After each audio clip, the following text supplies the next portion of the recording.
Welcome everyone to our Well AP webinar session 2. We're going to get started in just a second. I want to first make sure everyone can hear me and see my screen. And the best way to communicate is via that Q&A tab, just like last session. So find the Q&A tab in the Zoom dashboard. And just for fun, send me a note and let me know where you're tuning in from. Could be city and state, could be state and country. Want to make sure we've got people and they can hear. Great, okay.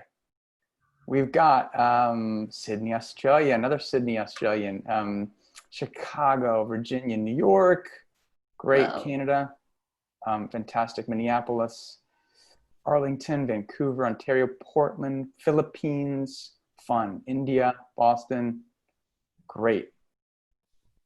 I can't mention every city. We have a lot of folks, I think over 500 on the webinar is what we're anticipating. So people coming in from all over. San Diego, my hometown, welcome Julissa.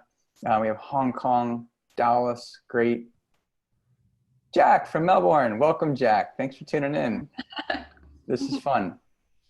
So we're gonna give the stragglers just like another, say, 90 seconds. So hang tight, we'll do one more audio visual check and then we'll launch into the material about 8:03.5 Eastern time is the anticipated start. So hang tight for just a moment.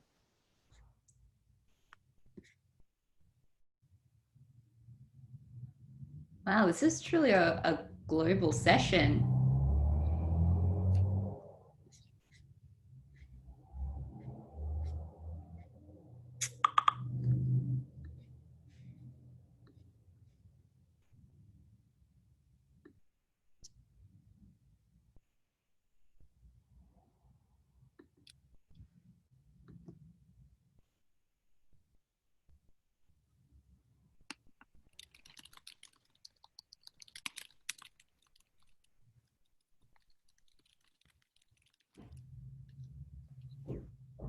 Okay, just one more brief audio visual check.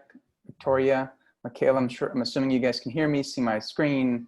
Great. Let's kick things off. First off, welcome everyone. Welcome back. If you tuned in last session, welcome if this is your first time tuning in. This is our second session for the Well AP Exam Prep webinar series. And my name is Alex. I'm Senior VP at Cushman & Wakefield, founder of Green Step Education. And it's really an honor to be facilitating this Well AP webinar series, coaching you on how to prepare to pass the exam. First off, I just want to wish everyone good health and safety. I know it's a unique time with COVID-19, and I'm assuming most of you working from home like me.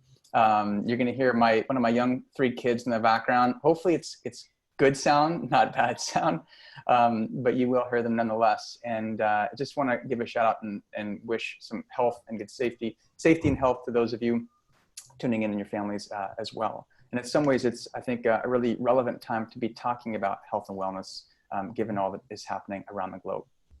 So let's look at the agenda for the day. If you tuned in last week, we covered a lot about, well, how it's structured, why it's important. We talked about the exam.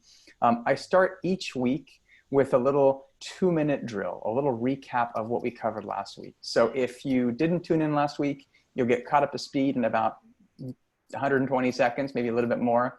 If you did tune in last week, be patient. We'll cover some of the same stuff, but I think it's nice to just get a refresh before we jump into the new content. This week, we're going to be talking about the air and the water section and really focusing more on the exam than we did last week. Last session, I should say, we covered a lot about the why and the how behind well. And from here on out, it's really going to be coaching you on how to prepare to pass the Well AP exam. As I mentioned last week, there are a lot of people that know a lot more than I do about managing well projects, about IWBI and the structure of well and the future of well. Having taken the well exam a couple of times, I guess I'm qualified to teach people about the exam and how best to prepare for the test. And as I mentioned last time, as a former teacher, this is really a combination of my 2 passions, the health and wellness space and this movement we're all a part of, and an education. So it's a real privilege to be able to teach this on behalf of IWBI and Delos. I'm going to start with some questions that have come up between session 1 and session 2. And I already see some questions coming in via the Q&A tab.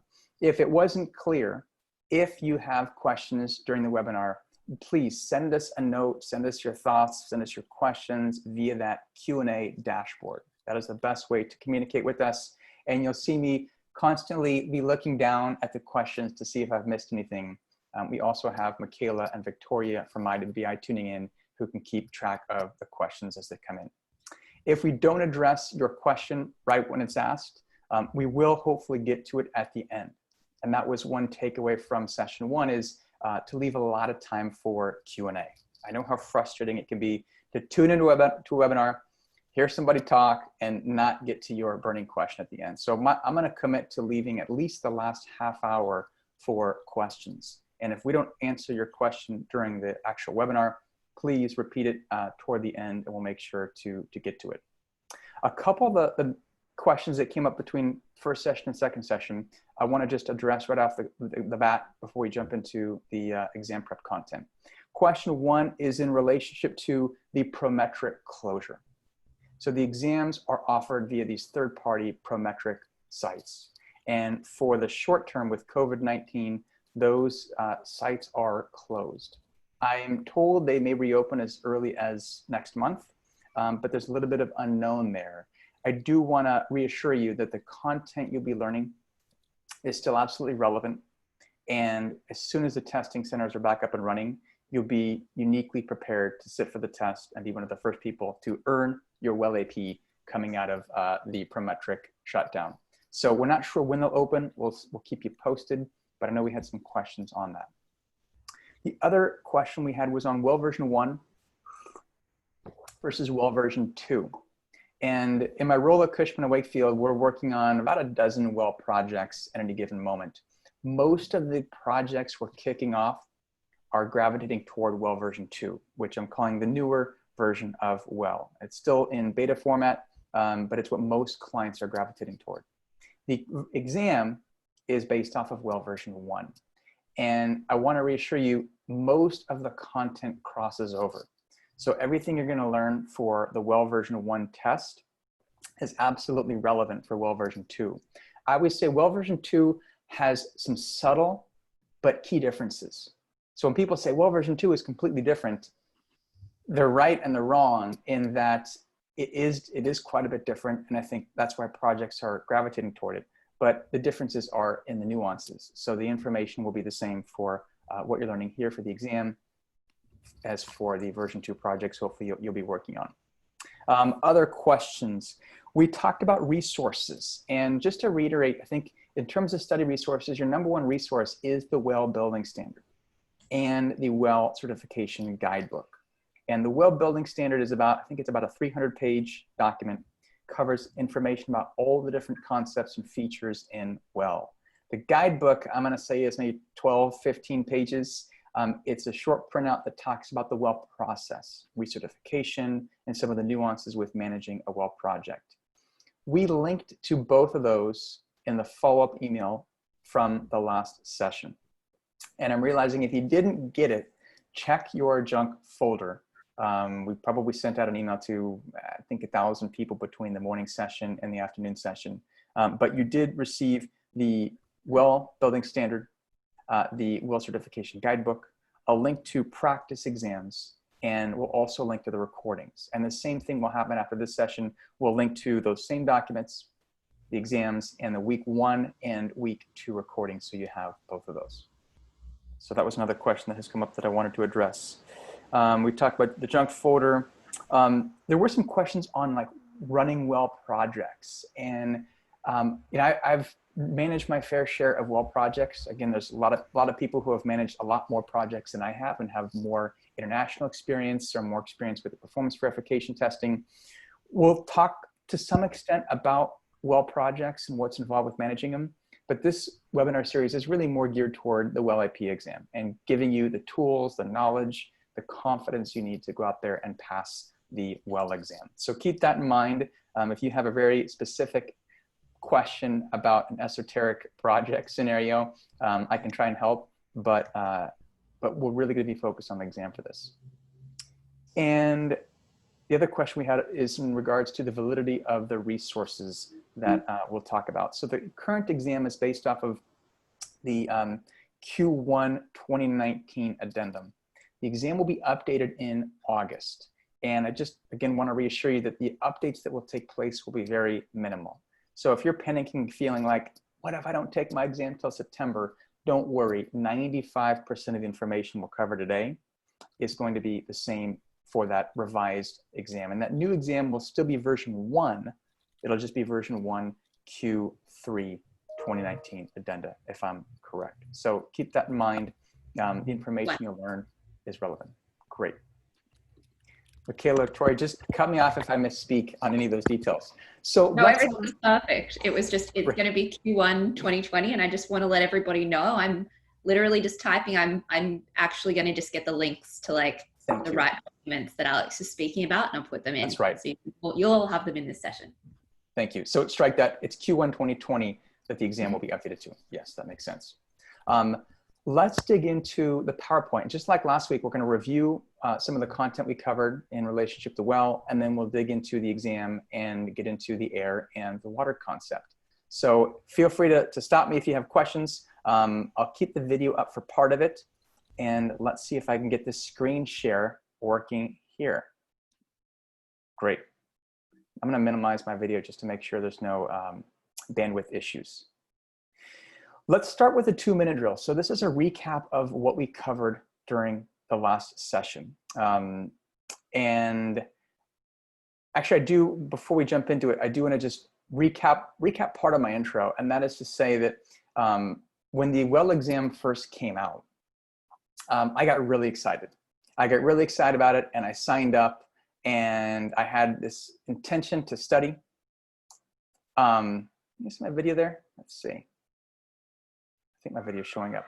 I had every intention to study, and I got busy. And so the exam date kept approaching, and all of a sudden it arrived, and I didn't really have a chance to study like I'd hoped. So I took the test cold turkey, obviously didn't pass, but it gave me great insight as to what's on there, how the questions were structured, the tricky questions, and how best to approach the exam. The same thing happened the second time around. Took the exam without studying, but again, got really good insight into what's on the test and how best to approach it. And so when I actually sat for the exam, I was able to hyper-focus my efforts and score quite well with minimal studying. And we'll talk more about that as we dig into Deck 2, which is more focused on the test. This week, we're going to be covering the air and the water concepts. And we'll also be recapping what we talked about last week and giving a look ahead to nourishment, light, and fitness for week 3.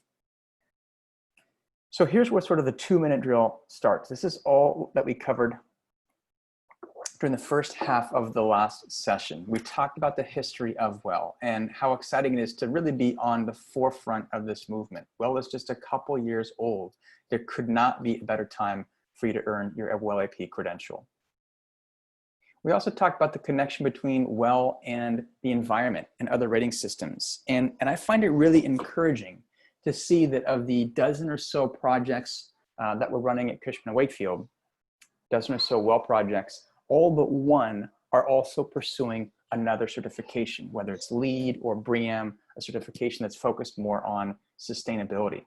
So while well focus is entirely on health and wellness, these other systems cover the rest of sustainability: energy, water, waste, materials, and so forth.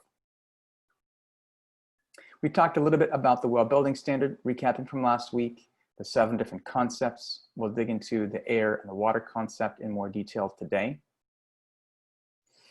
I love this slide, and it's worth repeating. We talked about the ROI of well, return on investment, and how the average company might spend a couple bucks per square foot for energy.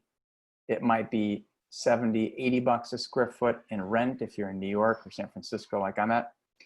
For your people, for staff, it's almost another multiplier of 10. It's several $100s per square foot is what companies spend per year on their people.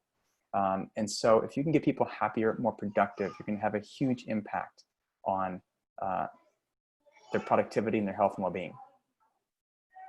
We talked about the well certification process and how it works. You register, you collected documentation. I think one thing that's really special about well is the performance verification that happens, the on-site visit, and then there's the certification process and the recertification. One thing to mention in regard to the performance verification testing, it's not just about testing for air and water and light acoustics.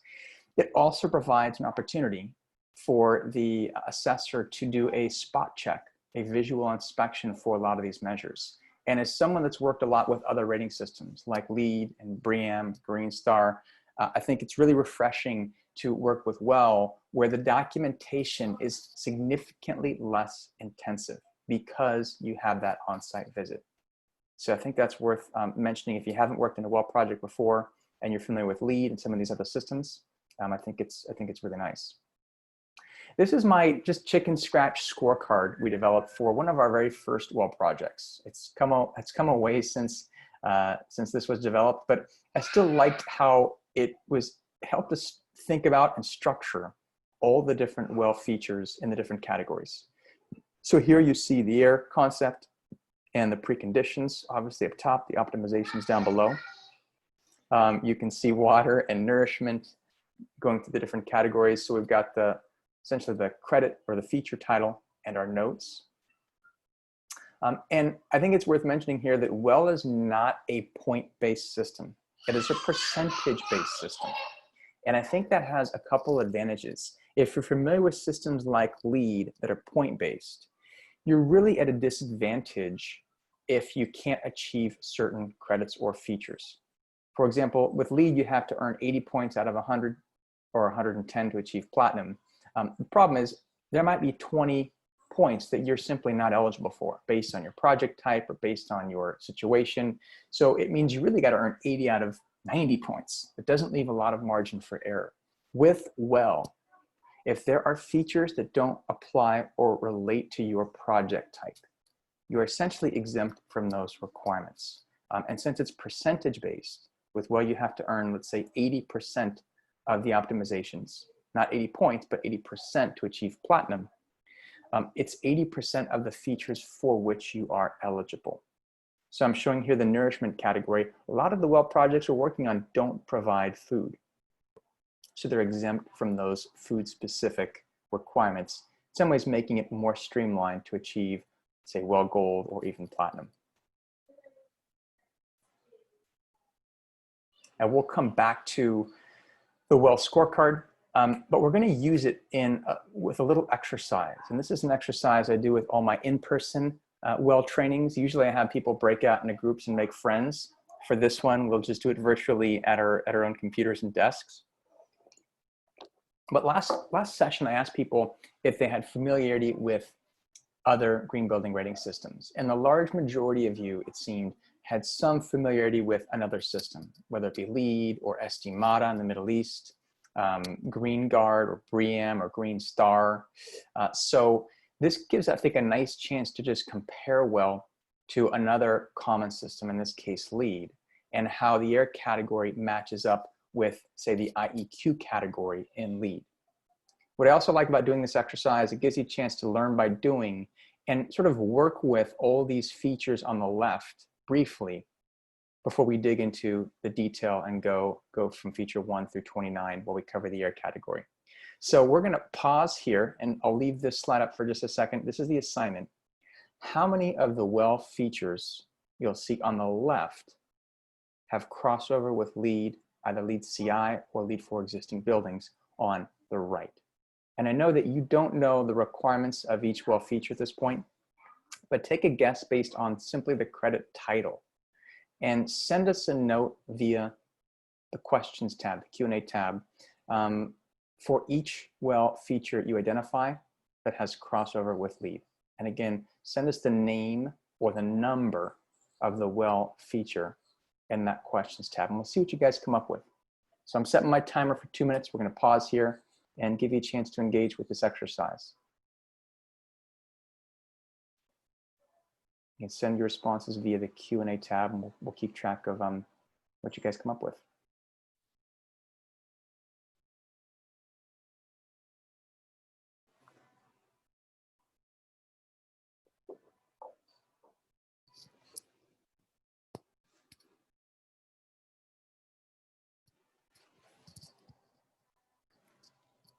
Great. I see Jessica's response right out of the gate.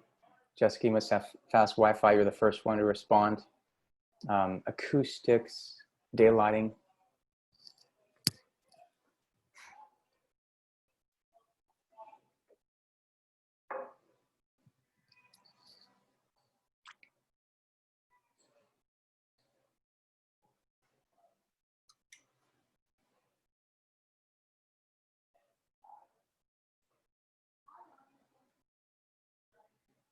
Nice job, Carolina Gallegos. She's got 1, 2, 3, 5, 7, 9, 10, 13, most of them.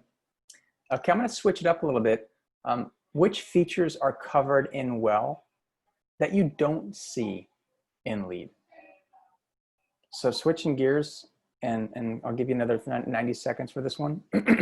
Which features are covered in the left in WELL that you don't see matched up with LEAD?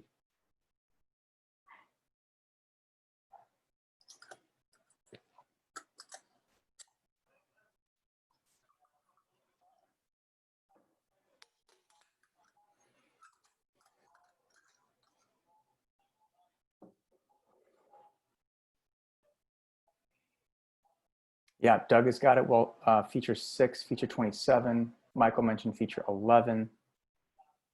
Pest control, right? Humidity. Operable windows is covered by LEAD.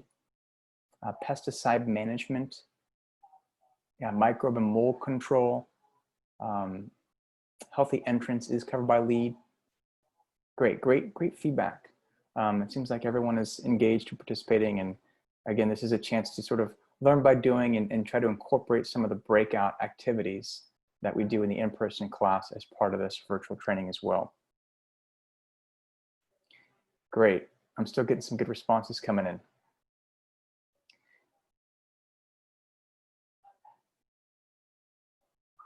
So one good question is the gray zone. If you weren't familiar with the air category, the air concept in WELL, these items here that you see me demarcating with my little pointer, these represent preconditions. These are required in WELL. The ones below the line are optimizations. And again, we'll talk about that as we dig into the air category, but you do have to keep track of which features are required as a precondition and which features are optional. As you can see, there's a lot of crossover with the WELL and, say, in this case, the LEAD system. And yet, WELL goes quite a bit above and beyond LEAD as it relates to health and wellness. If you're familiar with LEAD, I think they have 13, 14 points in the indoor environmental quality section, depending on which rating system we're talking about.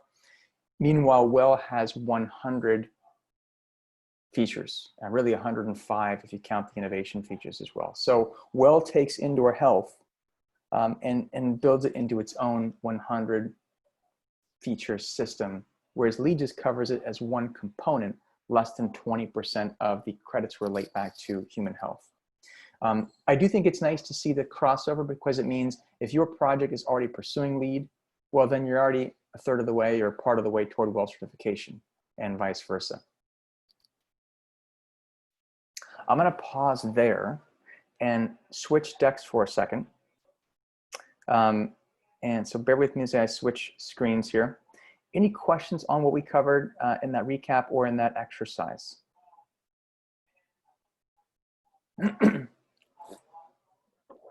Just a comment from Camila Jacoya. Where are people sending their responses? I'm seeing all your responses via the Q&A window here. So we're going to use the Q&A, not the chat.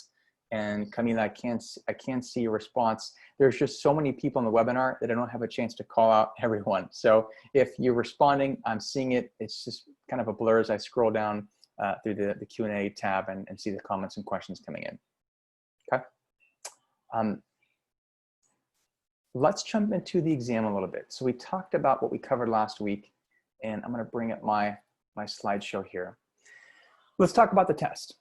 As I mentioned, I do have some personal experience with the exam. And I mentioned my process was a little bit unconventional. When I took the test, I kind of felt like, you know, time is money and money is time. And I could have spent hours, days, weeks memorizing the WELL building standard and the WELL guide and hoping that the information I learned was going to be on the test. or sort of take the opposite approach. Take the exam, and in this case, take it twice, get a sense of what's on there if I didn't pass, and then really hyper-focus my efforts. And what I didn't share was when I took the exam the third time, I'm gonna bring up, let's see, bring up video again here. Pause share, stop share, and start video.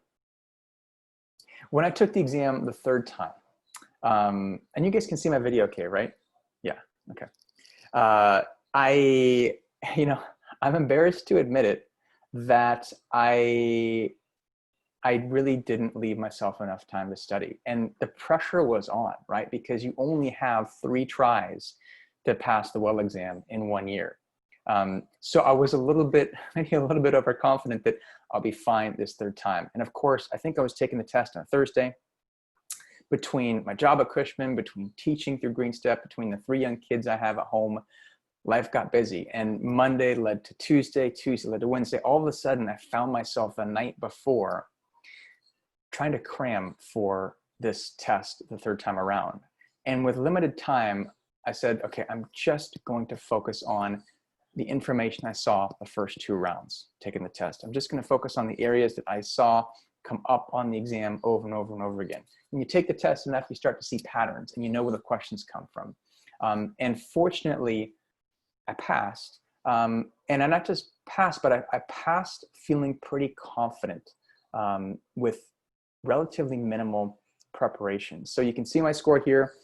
Just to confirm, I did pass the test. Here it is. And for me, scoring 100% in some of these sections was helpful because I had to guess on a couple questions in the water section. I had to guess on a couple questions on the light section. I still remember one of the questions I guessed on in that light category. To see I got 100% told me that I got that question correct. And so as I built the practice exams, as I thought about how to coach people on how best to prepare, it was nice to know, okay, that question, the answer was B versus D, and then let's figure out why and help people understand it so that they can have a better chance of passing the test. Each time I took the exam, I took a lot of notes. And the first notes I took were sort of, where are the questions coming from? And this is not anything new because this is also repeated in the WELL Exam Candidate Handbook. No surprise, the air concept has 29 features. A lot of questions were on air. I also sliced the questions a different way. I looked at them in terms of the type of question. Specifically, I wanted to know how many questions on the WELL AP exam cover specific numbers, right? If you look at the WELL Building Standard, there are probably 1,000 numbers in there, and it can feel really intimidating when you're looking at all those numbers wondering, do I need to memorize 0.38 micrograms per meter cubed for that feature and 10 meters squared for that feature? Less than 20% of the questions even had a number in them. And I think what that tells you is you can do very well in the exam while not focusing on the numbers. Now, I will recommend specific features where you should know some of these numbers, but you don't have to spend time memorizing every single last number on the test.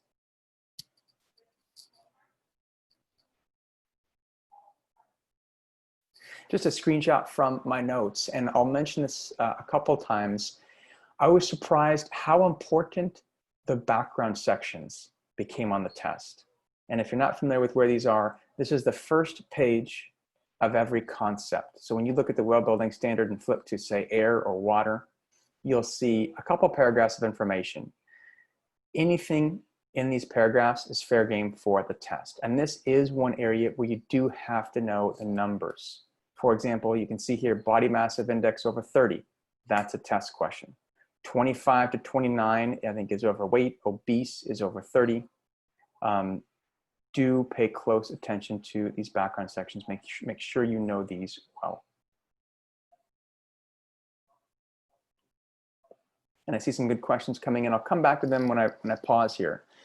Here's a good example of where you see a feature with a lot of numbers. You've got 35,000, you've got 1,000, you've got 25 parts per million, 10 parts per billion, 3 years down below. None of these numbers are worth wasting brain space on because quite frankly, I didn't see any of these numbers tested on the exam.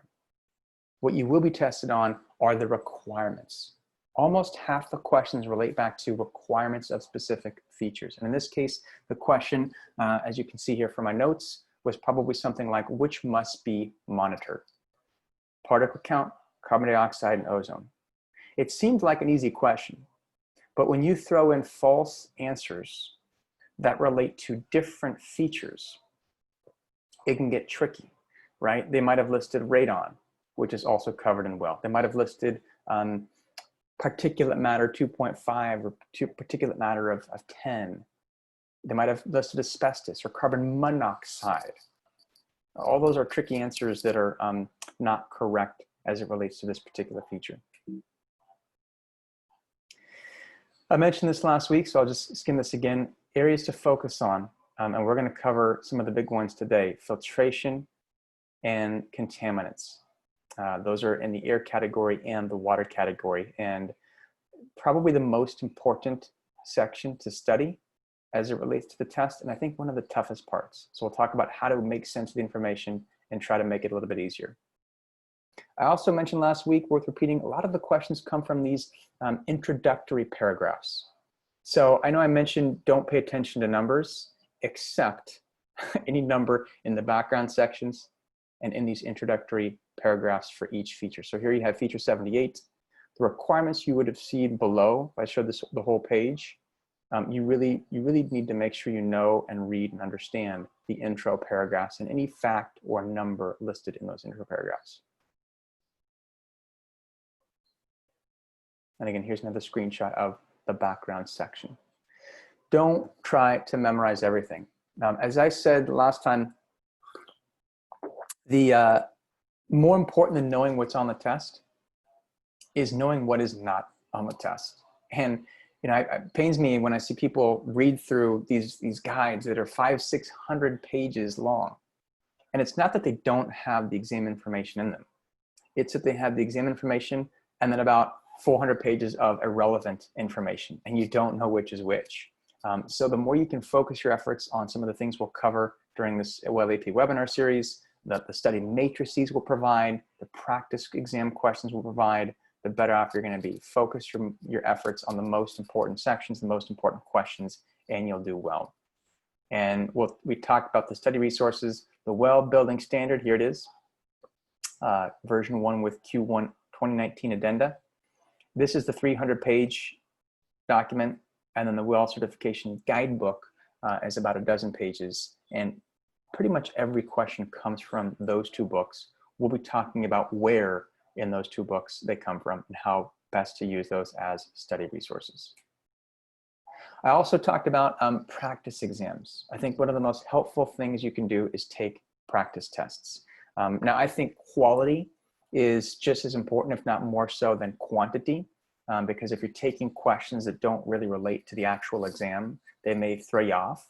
I am biased toward the Building Green Exam Simulator. Full disclosure, I helped write most of those questions, and I think we included a link to a discount code in the email that went out after session 1. What I like about practice exam questions is they not only give you a chance to study the material, they tell you how well you're doing. And I always tell people, or ask people, what should you be scoring on the test on the practice test before you take the real thing? The answer, if it wasn't obvious, is 100%. If you're still missing questions, revisit the practice exams. And I was really humbled. The third time I took the WELL AP exam, I reviewed all my notes, and as part of making notes, I wrote my own little practice questions. And the day before my exam, I couldn't answer my own practice questions. So it was sort of a shock and very humbling, but I went through them over and over and over again. And I'm glad I did, because of course, the same concepts, the same features, a lot of the same similar questions showed up on my exam the third time. So it was really good to feel like I knew those questions and knew them well.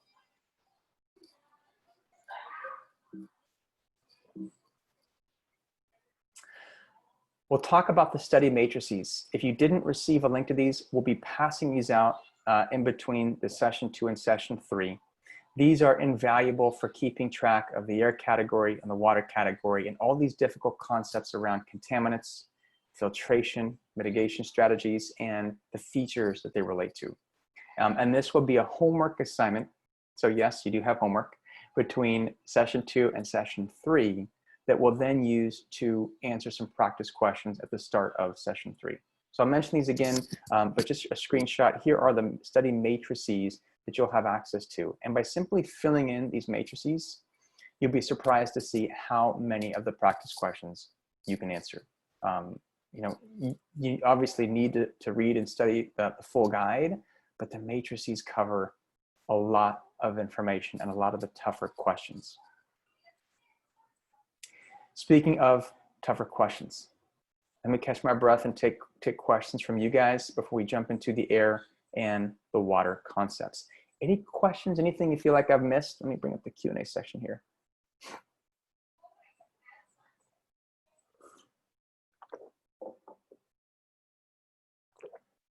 Okay. I'm just glancing at the questions here. Okay.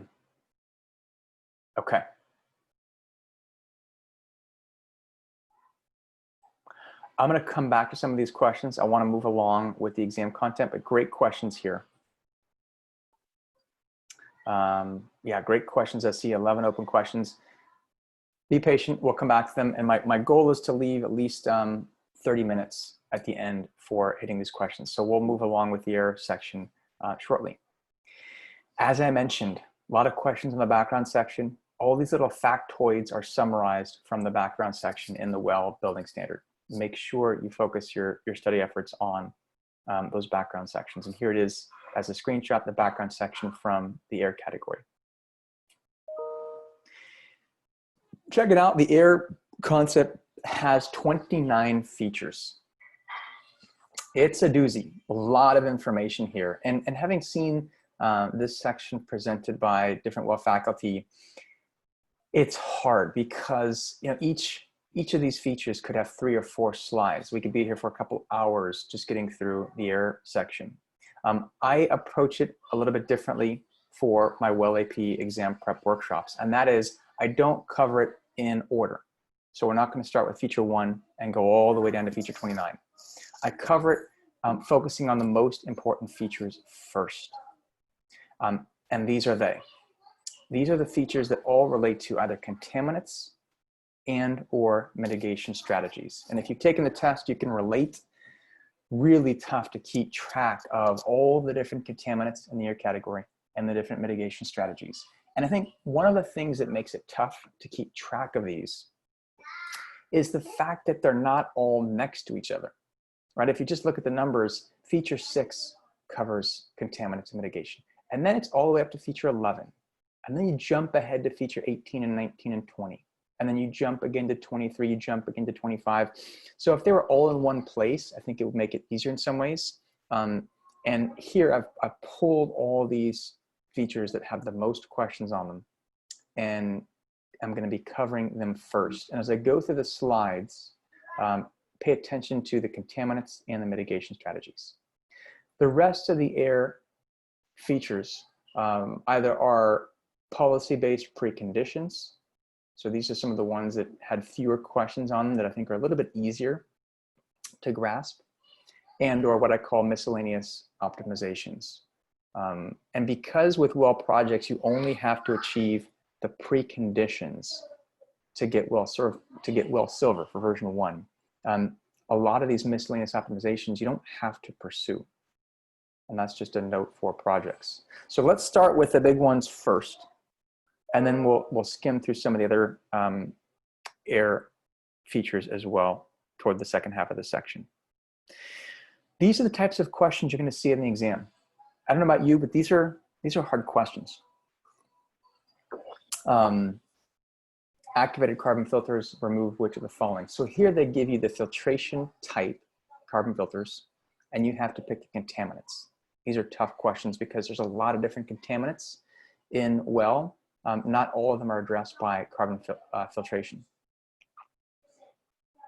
Here it's a little bit different. They give you the contaminant, dissolved metals, and you have to pick the 2 mitigation strategies. So they flipped it. These questions I found to be equally as difficult. Here they slice it a little bit differently. Which chemicals are not allowed as a precondition?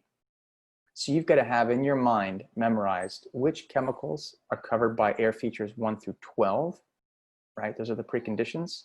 Which ones are covered by features 13 through 29. And I'm going to back up here. Remember, I mentioned session 1.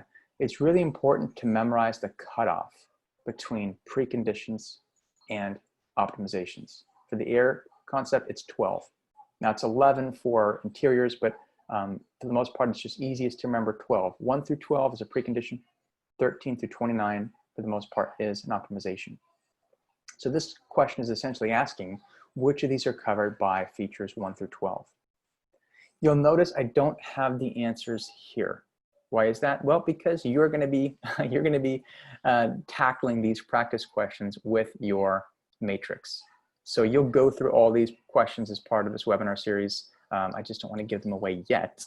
I want you to study a little bit and then see if you can come up with the correct answers. Check out this question here. Choose 5 out of what, 8 possible choices? Just awful. I want to mention this is my practice question. The real exam will not be this torturous. They won't say choose 5 out of 8 choices. For the most part, it'll be choose 1. Occasionally you might see choose 2, I believe, but most of them are choose 1. My practice questions, the questions I drafted for Building Green, are more difficult than the actual exam. And it might be painful when you're going through them, but I think it actually is beneficial for prepping for the test, not only because they're more difficult, but because a question like this forces you to memorize all 5 contaminants that relate back to feature 18. If I said choose 1, well, you'd be missing the other 4 that also relate, right? So if you know every single one of these contaminants that relates to feature 18, no matter which one they test you on the real thing, you'll be able to pick it out. I'm going to pause there. And any questions? There was a question that I want to address now about the cutoff between preconditions and optimizations. It does differ for different types of well projects. Now that said, for the most part, it's consistent. And I never saw a question that distinguished between the cutoff for an interiors project or for a new construction project. In other words, the question on your well exam is going to be for a new construction project, which well features are preconditions? And the tough part is they'll cover features across all concepts. So it might be feature 8, feature 37, feature 42, feature 56, feature 65.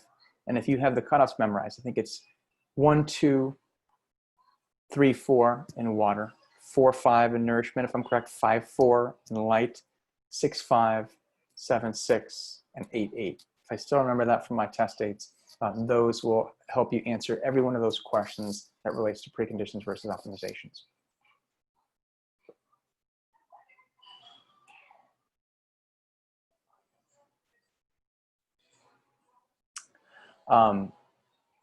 Okay, some good questions. I'm going to come back to just because I want to make sure we cover the content. We might answer some of your questions as we cover the content. Question on, you saw my pictures from the background section. Those are screenshots taken from the well building standard. That wasn't clear. So that's where those screenshots are taken from. And in my guide, I've pulled out all the little factoids from the background section to try to make it a little easier and cleaner and help you focus on what are the facts I'm going to be tested on from these background sections.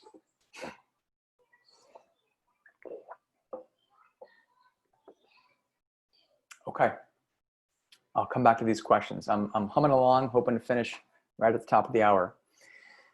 Feature 1, this is where we dig into the tough part of the air category.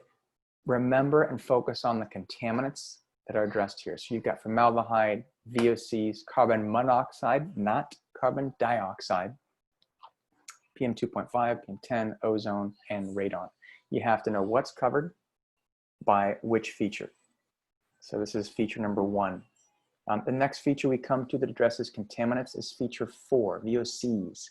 This one's a little bit easier because there's a lot of crossover with this feature and the LEED system, if you're familiar with LEED. So they're covering some of the same categories: paints, adhesives, flooring, insulation, and so forth. We come to feature 5, air filtration. Here the filtration is MERV 13. This sentence up top honestly covers a half dozen questions. What is the difference between carbon filtration and media filters? And I'll give you a visual of carbon filtration. I think it might be in the next slide here. I think it's a couple of slides up. Carbon filters essentially attract particles. So they attract the larger particles. Media filters address the smaller particles. Very important to know for the test and for a bunch of questions. And then of course we have feature 6, UVGI, and also called UVC, ultraviolet germicidal irradiation.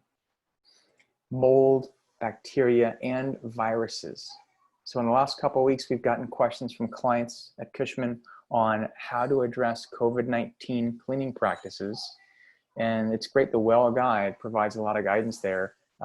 UVC, UVGI cleaning systems eliminate mold, bacteria, and viruses.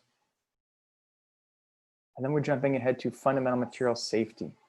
This is the last one we'll cover that is a precondition: asbestos, lead, mercury.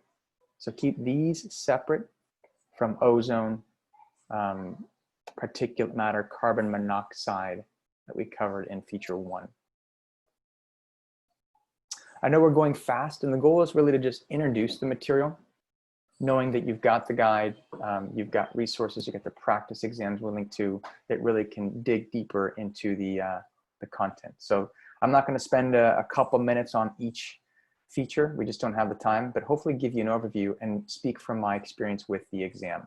Jumping to feature 18, here we're covering particle count, carbon dioxide, and then ozone shows up again. For me, this was tough because you see questions on the exam, which features address ozone? And it's choose 2, right? It's feature 1 and feature 18.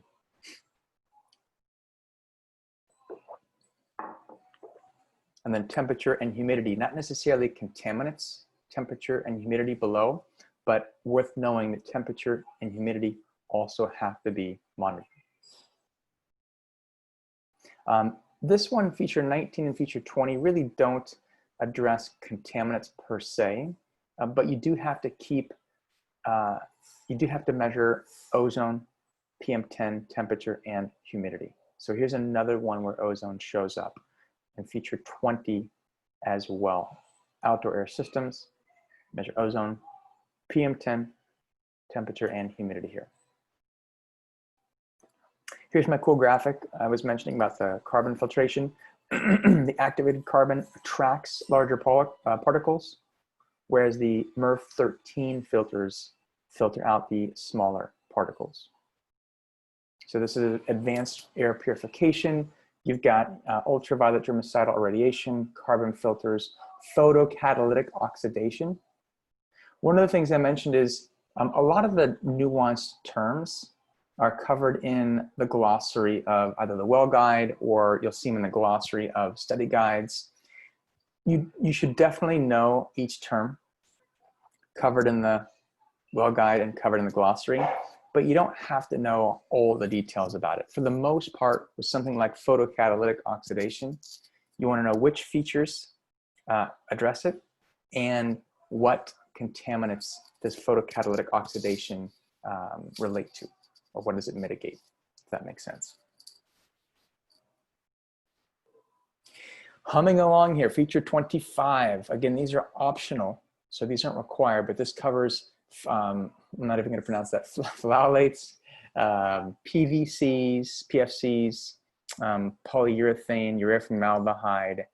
Keep these in mind and keep them separate from contaminants covered by features 11 and features 18, features 23, and feature 1.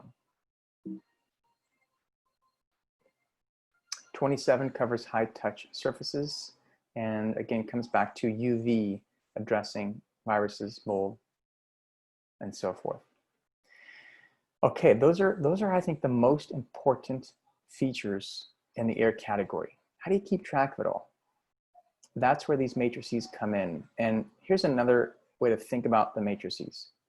So rather than going through the well guide and going feature by feature by feature, I almost recommend go contaminant by contaminant by contaminant, or in this case, on the left-hand side, mitigation strategy. So line up all the mitigation strategies and then go through the well guide or use our matrix to figure out what are the chemicals or particles, contaminants, that each of these strategies address. If you can do this and do it on your own, you'll be a leg up for passing the test. And then flip it. So here you have the chemical particle, and then you're matching it with the feature name and number. And this is great for those questions that ask, which chemicals are addressed by a precondition? Right? If you can know which ones are addressed by features 1 through 12, that question becomes easy. And then the other way to flip it is feature or filtration mitigation strategy, and matched up with the feature name and the feature number. I'm going to put the asterisk next to number just to remember if it's 1 through 12 in the air category, it is a precondition. One thing that I'll just come out and say that annoys people is I, as an instructor, did not develop an answer key for these types of matrices. And I did it intentionally because the benefit is not in sort of having the answers and saying, oh, cool, here, Alex filled it in, I'll just sort of look at it, memorize it. The benefit is using the well building standard or using a study guide, going through it as part of your studying and finding the key information and filling it in your own words. You've probably seen the study that shows that people who make their own flashcards score like 30% better than people that buy flashcards, because the process of writing it down, of researching it, of finding it is really helpful in making it stick. So the homework assignment between now and week or session 3 will be to fill in matrix 1 and 2 relating to air and water. And just know ahead of time, no, I don't have an answer key for you. I could come up with one, we'll go through them, but the benefit is actually working through it on your own and then using those as study tools and using those to answer some of the practice questions we'll throw at you next session.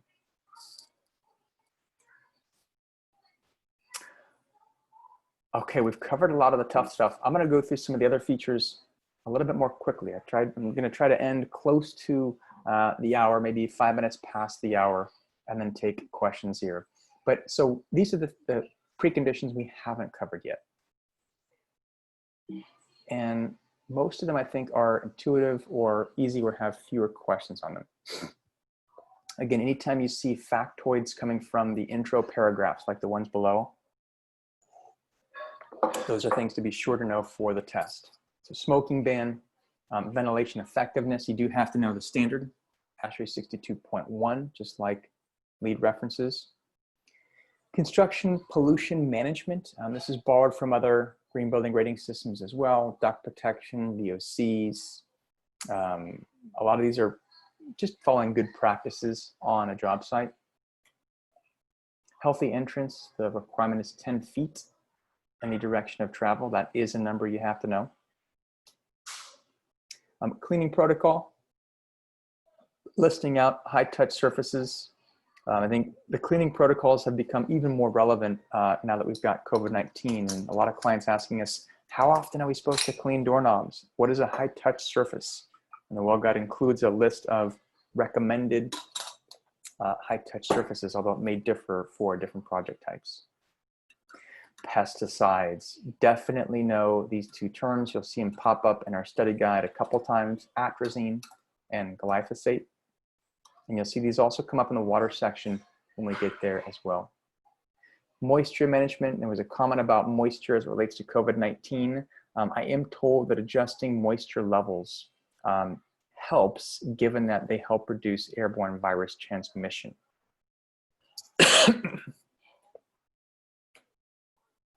Finishing up the air section, these are the miscellaneous optimizations. So here we've got the flush out credit, flush out feature. This relates more to new construction projects or renovation projects, I think, than existing buildings that are occupied. Air leakage testing.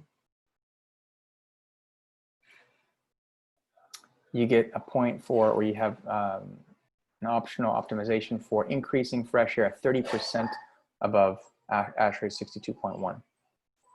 Very similar to the LEED requirements if you're familiar with that system. Increasing humidity. The threshold here is 35%. I'm told going even higher can be helpful for mitigating COVID-19.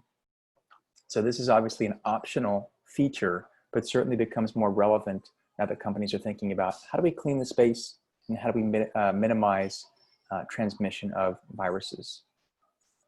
17, direct source ventilation, directly exhausting chemical mixing areas. In case you didn't know it, copy rooms are not the best place to hang out in terms of air quality.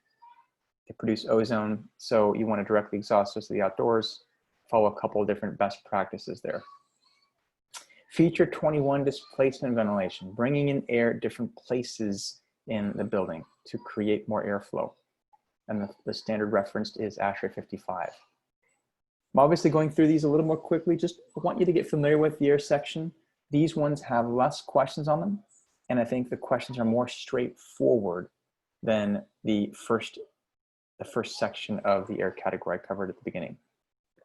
Here you see pest control. This one is in the air category. I think you could also argue it relates to food, keeping contaminants buttoned up, or keeping in food, stored away, minimizing cockroaches, minimizing some of the air issues that might come with those bugs.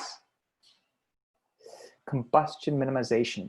This one hits close to home. We had a well project that did not pass the air testing the first time in the lobby. And what we realized was car exhaust was getting in the lobby and actually coming up the elevator shafts to the floors because the cars were able to pull close to the main entrance. So it's something to think about in terms of reducing air pollutants, and we addressed it and were able to pass the second time around. Feature 26 gives a shout out to other systems. You get points, or you get credit here for materials pedal under LBC, cradle to cradle, green screen. So going above and beyond for enhanced material safety. Cleanable environments, making sure they're easy to clean, that's a part of it. And then cleaning equipment, minimizing chemicals, proper storage, and so forth. Whew, we did it.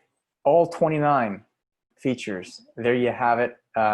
Breeze through in less than 10 minutes.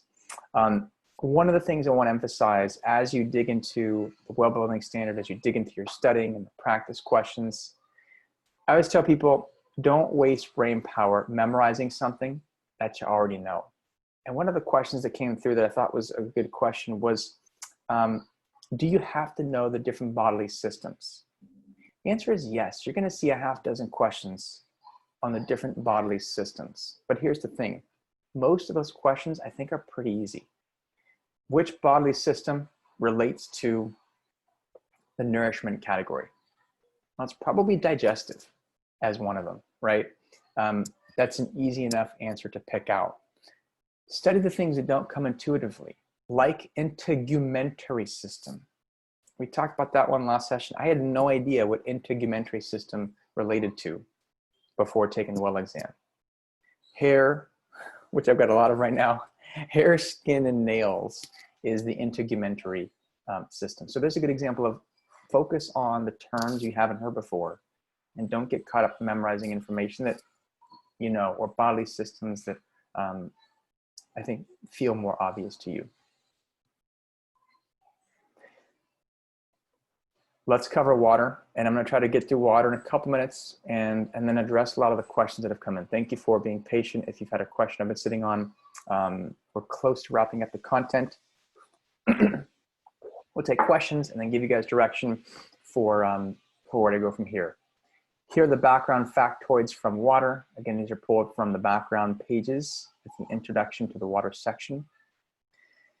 Water's a short one, but it has a lot of contaminants and it also has mitigation strategies. So I think it's a tough one. You do have to know the contaminants and the mitigation strategies. For feature 30, we're looking at total coliform bacteria and turbidity. Those are the two things that are measured here.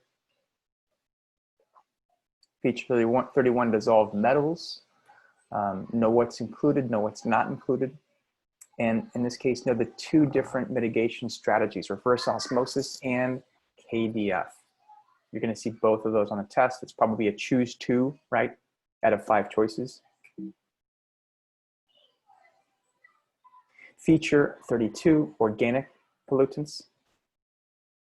Know which ones are listed, know which ones aren't listed.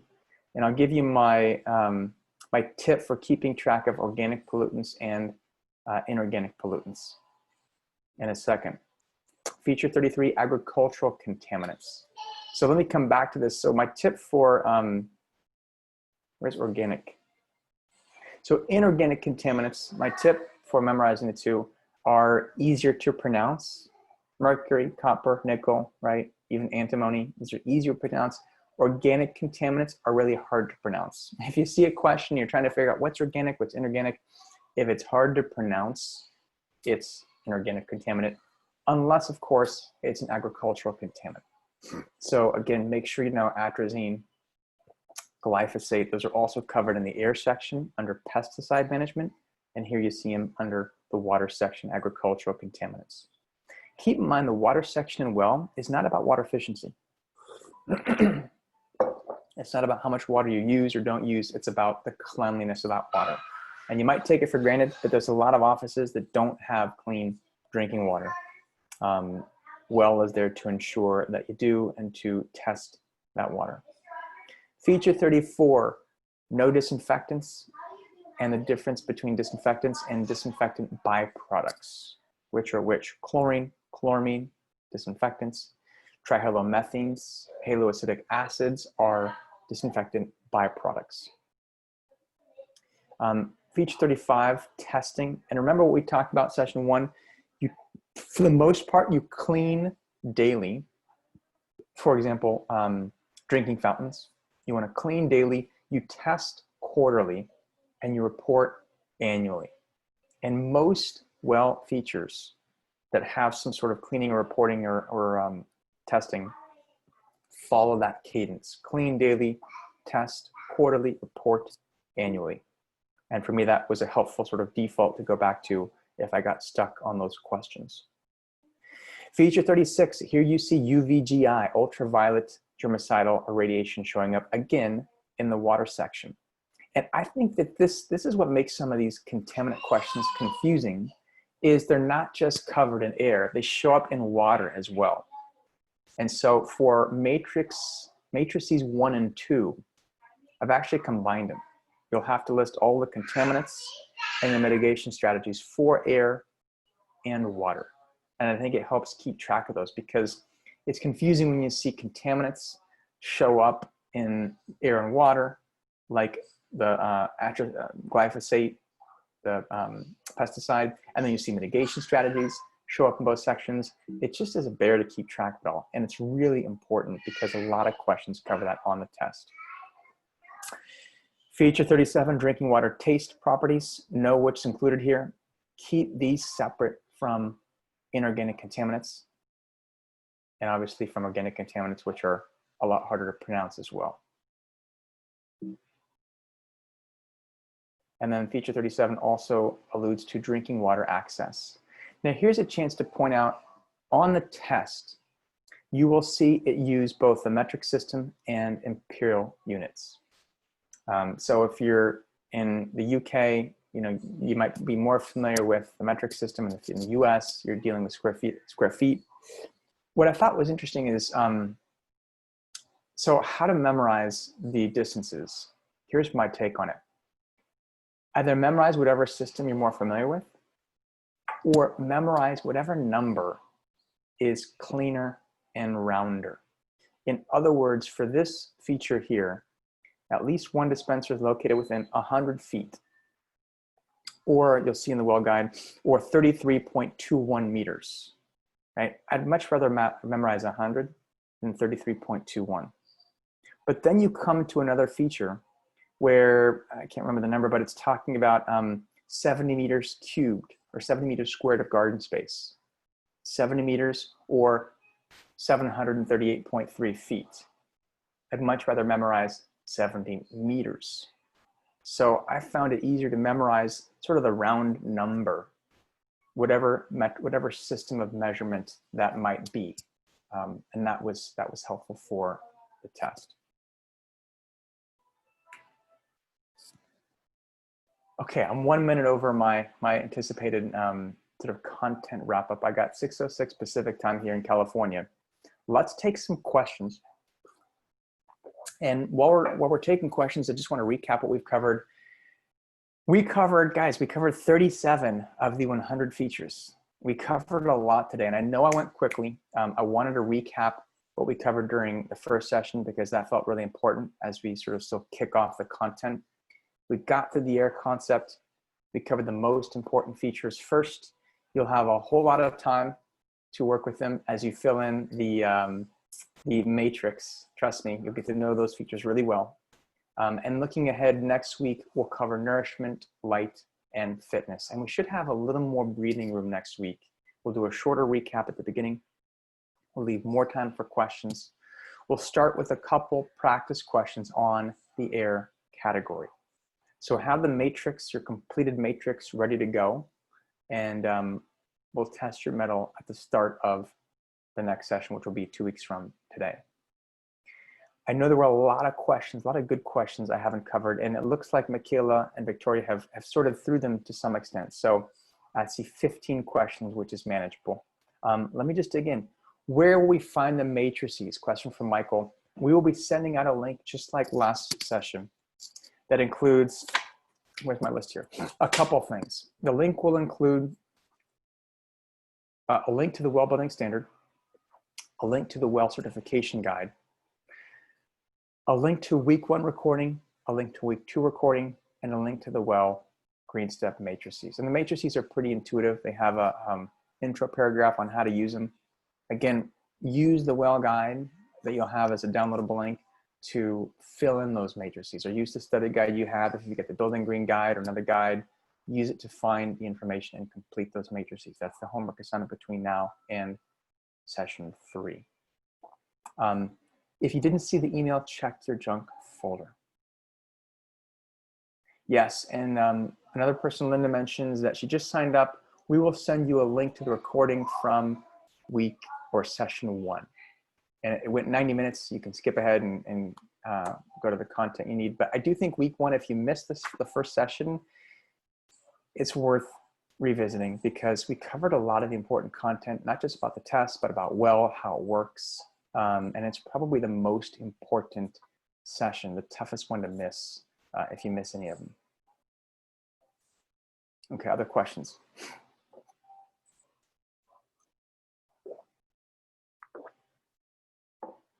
Question from Ash, and this one we addressed last session, but it's worth repeating. The sample test asks, who's responsible for drinking water promotion? So here's a little tip for the exam. The back of the well building standard has all the documentation and who's responsible. Very few questions are on that documentation, which is great. You don't have to memorize who's responsible for every single credit. When in doubt, use my sit-stand desk here, my fancy sit-stand desk at home. When in doubt, it's the architect that's responsible for the letters of completion. And in reality, on a project, anyone can draft that letter, Ash. It can be the MEP engineer, it could be the contractor. But for the exam tended to default to the architect. So if you see a question saying, who drafts the letter for XYZ feature, and you have no clue, architect is the answer.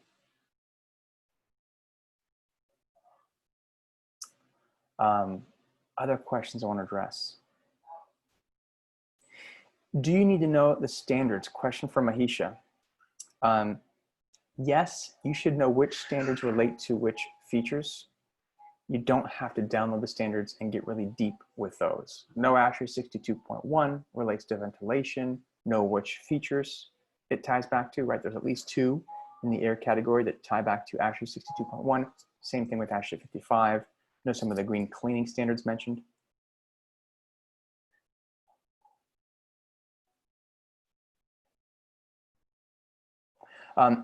Just a question from Annabelle about what about people who are looking to take the test after August 2020? Again, I think most of the content will be relevant and the same. I will commit to updating our study guide, and I'll work with Building Green to update the exam questions. Every time the exam is updated, we comb through every question, and they have 400 questions in their simulator. We comb through all of them, make sure they're relevant. And we also update the matrix. So there'll be, one way or another, we'll have a chance to get you an updated matrix, but I anticipate it's probably going to be the same for the test post August. I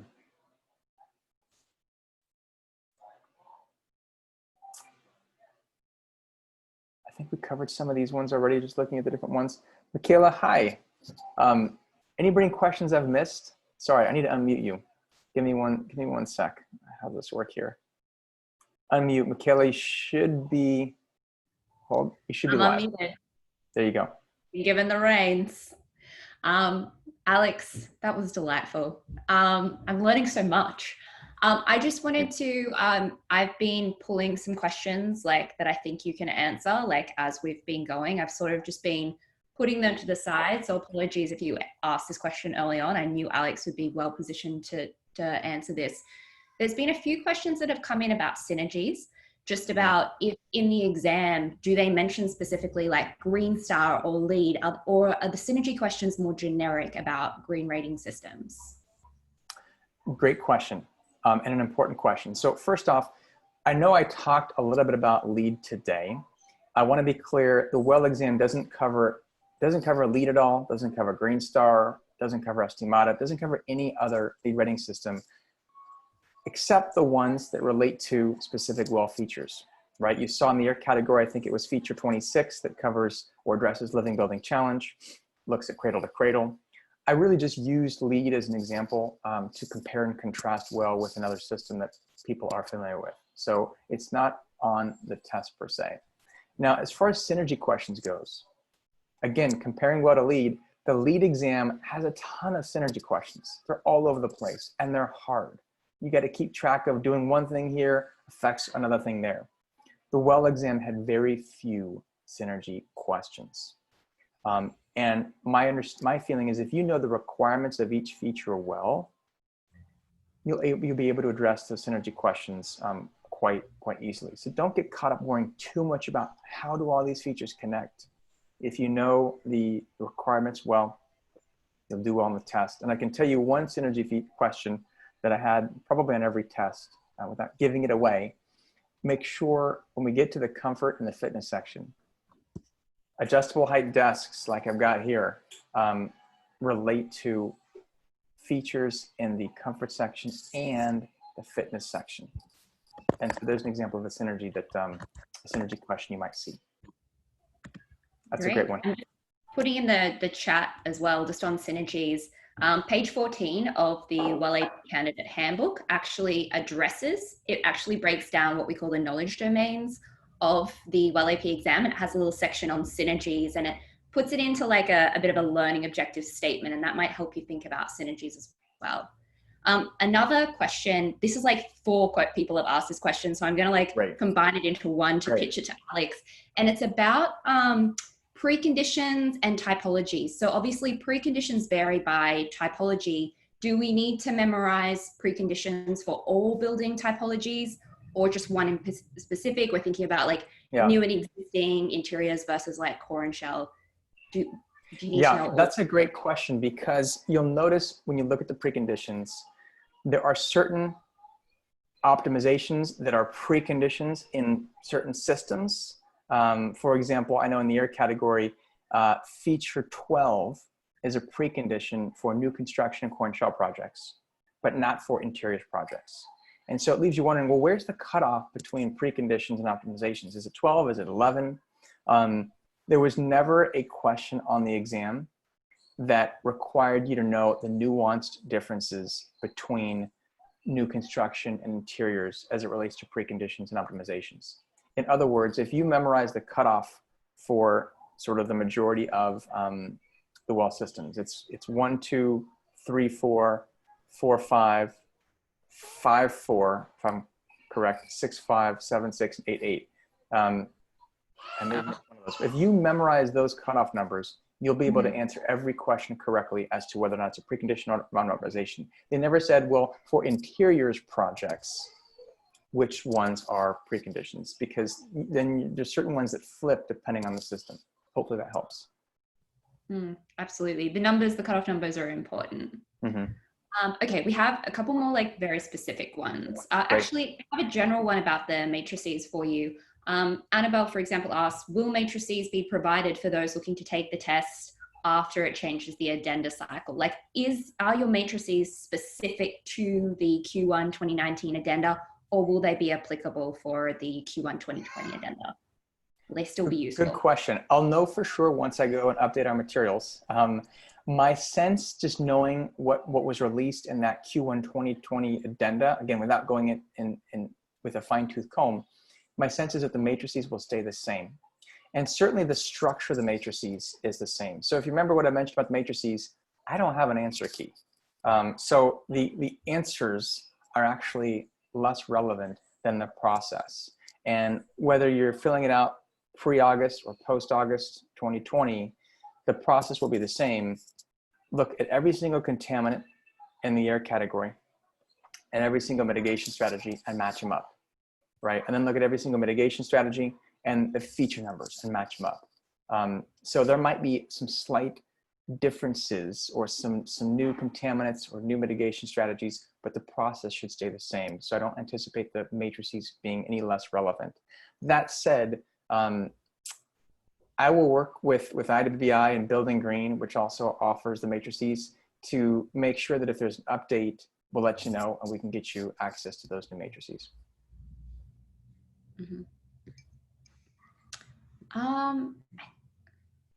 Pretty good. There's a few, a lot of people asking about all these amazing resources today. I can just address one quickly that I see. Can you choose the language in which you take the test, or is it always in English as a default? Can you answer that one, Alex? That should be a nice, easy one. Shoot, I think it's offered in a couple of different languages. I don't know which ones. Chinese, Spanish, am I right? And Indian? I think you're right with Spanish, yes. Okay. The short answer is yes, it is. And we can send you a link in the handbook, the candidate handbook that we've linked, and that we'll make sure we link again. It actually specifies which languages it includes. The one caveat I want to say about that, yes, you can take the exam in another language, your native language, but the Well Building Standard, we publish it in English. So you still need to study that in English, and then you can take the exam in another language if you like. So it will specify exactly up to date which languages. I think there's like 4 or 5. I can't remember off the top of my mind either, Alex, so don't worry. But it is in there. Do you want to take a quick scroll through the Q&A and see if there's anything else? Yes, there's a long question that's worth addressing. Yep. And there was a short question I wanted to maybe jump in and address first, and that is, someone was asking where to start. And what I really like about Well, comparing, not to compare it to other systems where the reference guides for other systems costs a lot of money, the Well Building Standard Q1 2019 update is a free download. And just to be clear, we will link to that download in the follow-up from the email. If you don't get it, check your junk folder.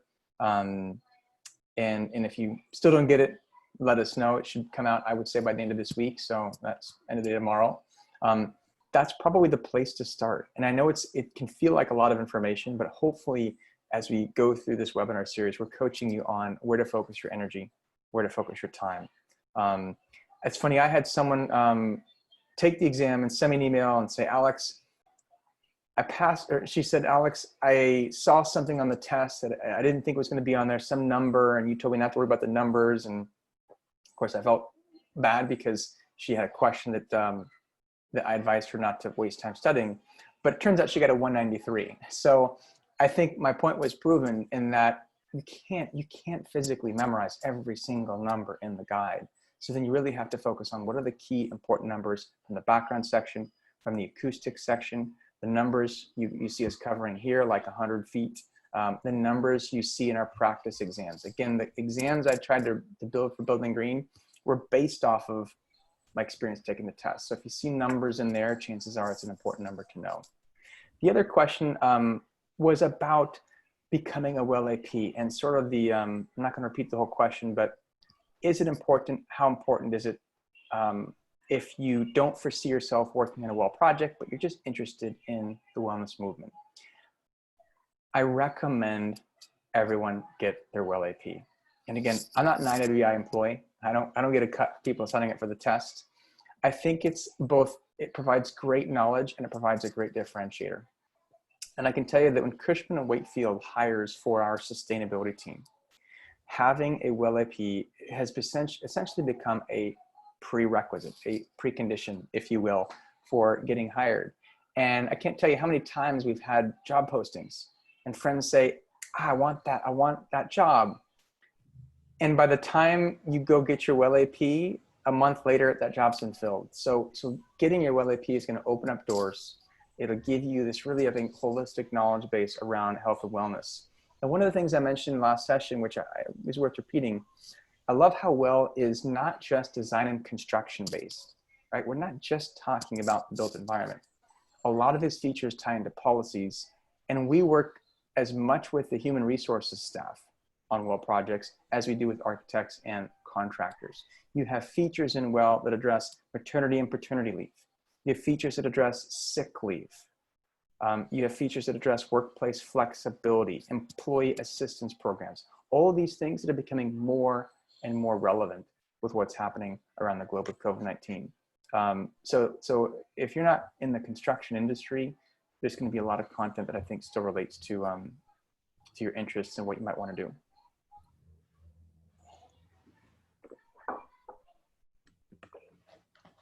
Absolutely.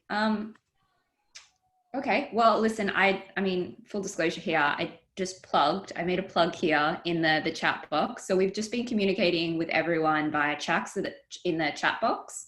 So there are some really good links in there. So Alex has talked at length about the 2 core documents you need to study for the WELL AP exam. It is the WELL Building Standard and the WELL Certification Guidebook. We've put links to those in the chat box. Okay, they're there. I've also talked about the WELL AP Candidate Handbook. It tells you about everything about the exam, like lots of information. We've also got, Julie has kindly pulled out Chinese, Spanish, French, Japanese. You can take the test in. It's all there, links are there. We've also made a plug for our next webcast. Some of you might have been attending the Places Matter series. We've got something else. You might be registered for that, but there is something else coming that's very cool. It's called Investing for Health, the Investor Community's Perspective on Changing Socioeconomic Climate. Very relevant to what Alex was just talking about. If you're keen to tune in, please register via that link. Alex, I'm going to hand it over to you. I shouldn't be speaking. I'm going to hand it over to you to. Oh, this is great. Like last words. I've done my plug. That was a greap plug, and some great resources put out there. I know, Michaela, another question for you. Someone talked about discounted pricing for WELL AP exam, and if I'm correct, there's a discount offered right now. It's not, listen, we were told initially it was a discount and we were like, that sounds like an amazing discount. And then they just said, no, actually it's not a discount. We're just going to basically for the end, until the end of 2020, we're just going to lower the cost of the WELL AP exam and the study bundle. Just a new price for this year because we're in unprecedented, strange times. Yeah. The most amazing thing is if you have lost your job, if you've been stood down, made redundant, lost your job, any of those manners of new terms that are entering our mainstream vernacular, you can access the exam for $99 US. Like that's just, yeah, $99. That's also the price for students. So if you're a full-time student studying, you can access the exam for that price as well. So that is just the new pricing until the end of the year. Great. Great. And I can tell you, just having been a beta tester for the well exam, there is so much effort that goes into creating the exam, updating the questions. You know, I actually think it's quite competitive when you compare it to other accreditations. And look, when you think about, I mean, we've had people apply for Cushman and Wakefield jobs that have law degrees, MBAs, who aren't qualified because they don't have a well AP. I think it really is a nice differentiator. And I also want to mention that we've talked with our friends at Building Green who have offered the practice exam simulator I mentioned on their site at a discounted rate as well. I think it's $50 off for people who are participating in this training here. Mm-hmm. Great. Let's look ahead to the next session. I'm making sure I got most of the questions answered here. If there are some questions that, weren't addressed, I'm just going to compile them for Alex too. And just like he did very generously this at the beginning of this session, he kind of addressed a bunch. If there's a couple we were like, oh, drat, we really wanted to address that, he can tackle it next session as well. So we haven't been forgotten. I know we committed to allotting a half hour for Q&A, and it's encouraging to see how many questions that have come in.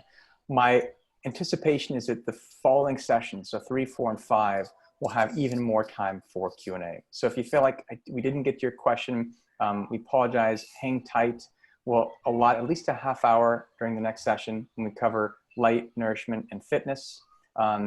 We'll send out the homework assignments, so keep an eye out for the follow-up email and those matrices. We'll go through a couple of practice questions at the beginning of next week's session. We'll also show some pictures from a well PV test so you can see what it's like to test for air and water. It's kind of fun. We'll cover some of the new concepts next time and still have plenty of time for Q&A at the end. If you have burning questions that come up between now and our next session in 2 weeks, I think the ideal thing is to write them down and we'll bring them up, or we'll have an opportunity to bring them up at the beginning of the next session. And that way, everyone who's participating has the benefit of that question and of that answer. And I just want to thank everyone for joining again and spending whether it's your morning Australia time, I think, or your evening West Coast, East Coast time. Thank you for tuning in. Wishing you, wishing you and your families safety and health during this time, and best of luck as you dig into the study material. Thanks again for tuning in. Thanks, Michaela, for facilitating, and Victoria, and we'll see you guys next time. Take care, everyone. Bye, guys.